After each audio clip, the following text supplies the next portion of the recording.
Good afternoon. Welcome to Inside Indiana Sports Now with Kent Sterling. It's Monday, April 12th, 2021. We are brought to you by the great people at Today's Dentistry, Dr. Mike O'Neill, the best that there is. That's why I hired him to be my dentist 27 years ago. I've never gone to another one. You won't either. Give him a call. Take control of your dental health once and for all. 317-849-2933. Hit subscribe, hit like, ring the bell. Do all that stuff. Let's talk about sports. Indiana University basketball, kind of status quo right now. A flurry of activity over the last 4 or 5 weeks. Now it's kind of settled a little bit. They still have 2 scholarships to offer lucky young men who want to play at Simon Scott Assembly Hall. We'll see what happens. Armand Franklin, he's gone to Virginia. Al Durham, he's gone to Providence. There are openings at Indiana University. Apply within. Thank you very much. I think that if you want to play in the NBA, you got a hell of an opportunity to learn from some guys who absolutely know how to make it happen. You've got Mike Woodson, you've got Thad Matta, you've got Dane Fife, Mike Roberts is there, you got Kenya Hunter, Larry Brown available on the phone. I guess he's not moving to Bloomington to become part of the staff, but you know what? He's still a resource, and there you go. So, Indiana, we're waiting on those last 2 scholarships, and I got to tell you the truth. I think it's a really good idea to sit on 11 because you can make 9 or 10 guys happy. Making 13 players on scholarship happy as a part of a roster is really, really hard. When my son played AAU basketball, I saw it firsthand. When that team carried 11 and you had an 8-man rotation, here's what happened. You had 3 at the end of the bench who weren't happy, and those 3 at the end of the bench didn't in this case, but could become a problem. The more guys you have at the end of the bench who are not happy, the more kind of gravitational force they apply toward the rest of the roster. If you've got 3 guys who are unhappy, they are going to counterbalance the 10 who are in a way that's not going to help you win basketball games. Going with 11, you got a 9-man rotation, maybe a 10-man rotation. The guys at the end of the bench, their dissatisfaction is a little bit marginalized, and that's especially true if one or more of them redshirt. So I got no problem with 11. I think sitting on 11 is a really, really good idea for Mike Woodson. We'll see if he does that. You know, there's another saying in college basketball. You don't win games because of players you don't have. And if you can go out and get another 2 guys who push the other 11, you know what? That's not a bad idea. If you can go out and get Keon Brooks, and I get it. Every time I mention Keon Brooks, people kind of bounce back at me in the comment section, which we welcome. Love a good discussion in the comment section. But when I talk about Keon Brooks, what they say is, what are we so excited about? Why is this every day? We're like on a Keon Brooks watch as though he's going to lift this roster to a national championship when last year from the 3-point line, he hit 21.4%. I get it. I understand. He's not that roster-defining guy. You know, he's not an addition. He's not what Keith Smart and Dean Garrett were back in 86, 87 when they came to Indiana and really helped that team get over the hump. The season on the brink became a season of Indiana's last championship because, in large part, Dean Garrett and Keith Smart came to the program.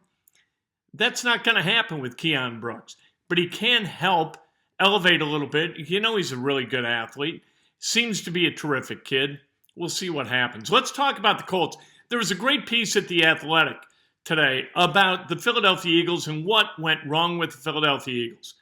And what went wrong boils down to this.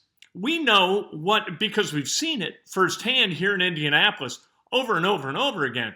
If you have an owner who owns, a general manager who generally manages, and a coach who coaches, you've got a flow chart, a managerial flow chart for that front office, for the authoritarians within the franchise. That works. That is a workable construct that leads to championships. If you've got an owner who thinks he's a terrific general manager, and you got a general manager who really likes to tinker with the coaching, and you got a coach who really thinks he ought to be a general manager, you got big problems. That's what happened with the Philadelphia Eagles. You've got Jeffrey Lurie who watches tape like it's his job to. It's not. You've got Howie Roseman, who is a general manager. He and Lurie second-guessing Doug Peterson all over the place and hiring Nick Sirianni, despite the fact that he really wasn't a serious kind of candidate for that job. Hiring Sirianni maybe because, in part, he's a guy they feel like they can manipulate and who's going to sit in a meeting and who's going to take their crap, which they dole out, according to this piece, in bulk. And so what you've got is complete dysfunction within the Philadelphia Eagles. What you've got with the Colts, you've got Jim Irsay, who owns the franchise. He has been a general manager. He knows what it's like to be a general manager, but he doesn't covet that position. He's not a general manager. You've got Chris Ballard as a general manager. He doesn't want to be the coach. Chris Ballard loves being the general manager, and he and Jim Irsay hired Frank Reich because they believe he can coach his team better than anybody else. So you have the delineation of duties that is so impactful toward a winning program. And that's what the Colts have got. There's a great story that Bill Polian tells. He told it on my radio show. I asked him if Jim Irsay ever interfered with what he was trying to do, ever, came into the draft room and said, hey, and he said he did that once. He came in when the Colts drafted Dallas Clark. He came in and said, so who's going to be the guy? And Bill Polian said, we got it down to two, guy A and Dallas Clark. And Jim Irsay said, I'd take Dallas Clark. And Jim Irsay leaves. A guy turns to Bill Polian and says, what's that mean? And Polian said, well, what that means is we're taking Dallas Clark. They did take Dallas Clark. And this brings us to another part of our conversation about this NFL draft that's coming up in 17 days. This is going to be interesting because Jim Irsay, through the media, said this. I think you got to draft a tight end. He said that about left tackle, that's what you do. And that's what's been successful. You go out and you draft a guy like Tarek Glenn, or you draft an Anthony Costanzo. You need that generational guy, right? That torchbearer as you move toward the next iteration of the offensive line and left tackle. But he also said that the offense really started to hum in the 2000s when the Colts drafted Dallas Clark. That Dallas Clark was the missing piece. And that Jim Irsay feels like this offense is one piece away. They need to find a missing piece, which makes me think that maybe Pat Freiermuth from Penn State is going to be the second-round draft pick.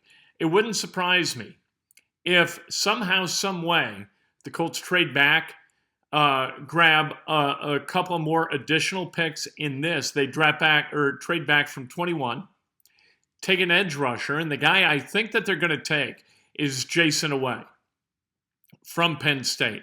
I think he's going to be the guy. We lost our light. What are you going to do? We keep plowing through is what we do. Away is an absolute freak athlete. He ran at his pro day a 4.38 40, and he is a 100% snap to whistle guy.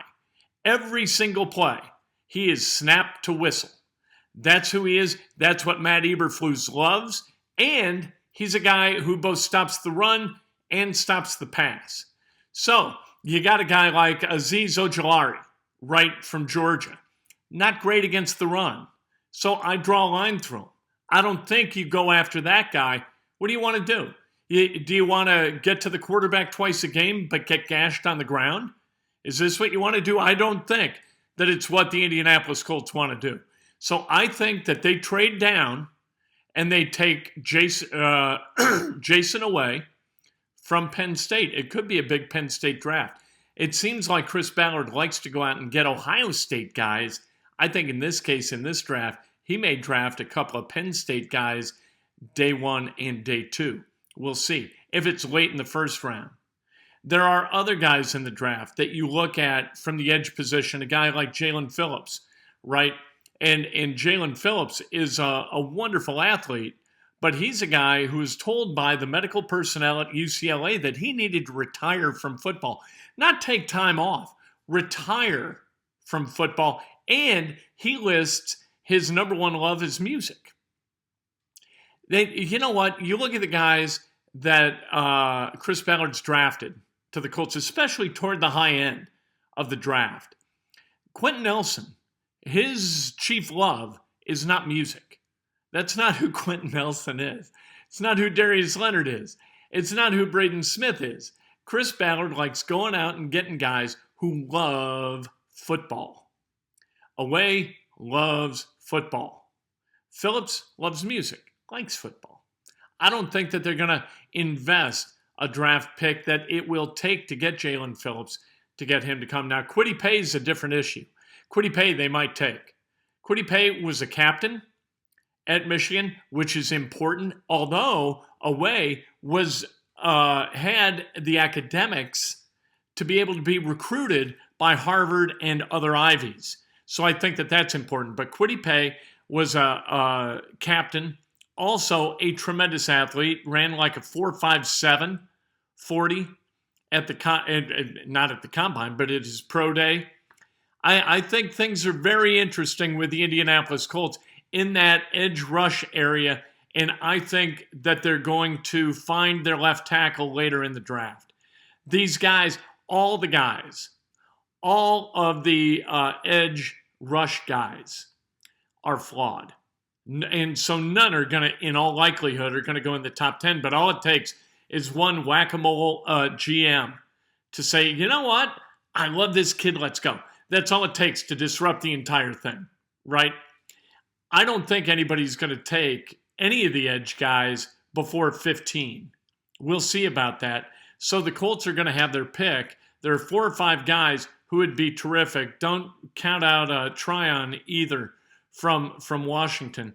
But as you look at these guys, and if you're at 21, I think you can trade back to 27, 28 and kind of figure a way to get one of those guys.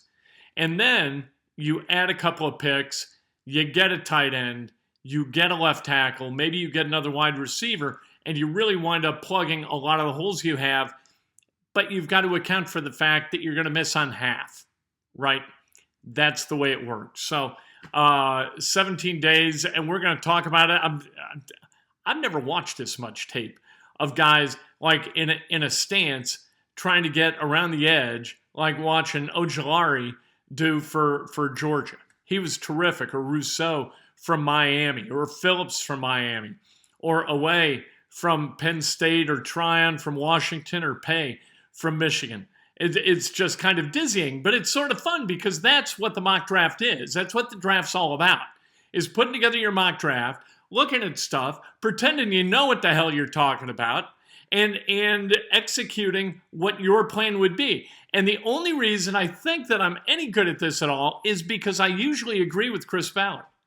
I'm usually in pretty close to lockstep with what he does. Now watch, now that I've said it, all of a sudden they're going to do completely the opposite, and I'm going to look like some kind of hack. But that's the fun too, because you don't know really whether you're the hack or they're the hack. And that makes it fun too. You got a boob like Mel Kiper, right? Mel Kiper still making all kinds of money with his mock drafts on ESPN and doing his draft night work. And what happened to him like in 1995, right? The Colts take Trev Alberts. Bill Tobin goes off. Who's Mel Kiper? Who's this Mel Kiper? What the hell does Mel Kiper know? Well, you know what? Mel Kiper, he knew Trent Dilfer would have been a better pick for the Colts than Trev Alberts, who truly didn't like football anyway and didn't play very well for the Colts. So there you go. We're going to be all over it. Anything happens with Indiana basketball, we got you. Pacers tomorrow night against the Clippers. Show up tomorrow night at Bankers Life Fieldhouse and boo the living hell out of Paul George because he deserves it. You don't crap all over Indianapolis and then come back to Indianapolis and not get your ass booed. We're a proud group here. Come on, we'll talk about it tomorrow morning. Breakfast with Kent, bright and early, 6 o'clock on Facebook Live immediately thereafter on YouTube. I can't wait to talk to you then. Brought to you by the great people at Today's Dentistry. Click subscribe. Let's go. Come on.